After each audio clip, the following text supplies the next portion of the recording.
But this time of year, these resolutions are our attempt to grasp onto the life that we want for ourselves, that we want for the future, the person who we desire to be but have not been in the past year. And I think this is a great aspiration.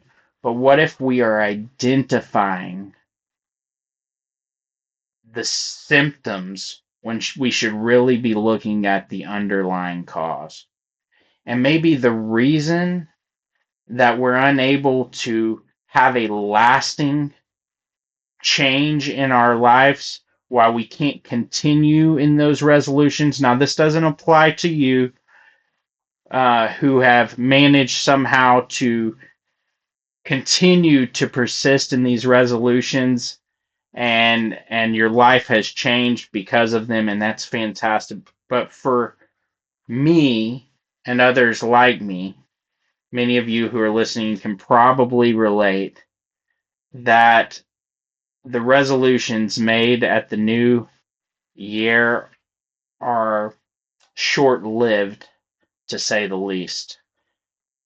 But how do we move from changing a behavior or even multiple behaviors on a short term basis to doing so in such a way that the effort produces long lasting, maybe even lifelong results? And so, as I was asking myself that question yesterday,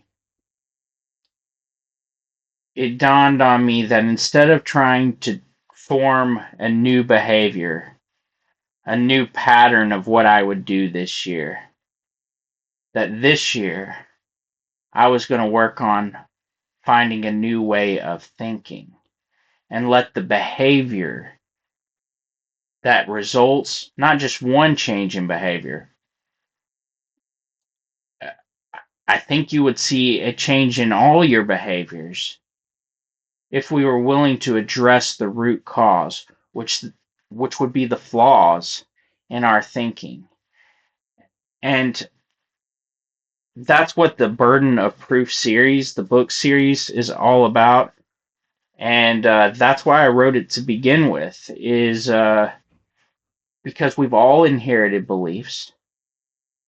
We all have overlooked logical flaws in the way that we think in order to justify conclusions that we haven't earned.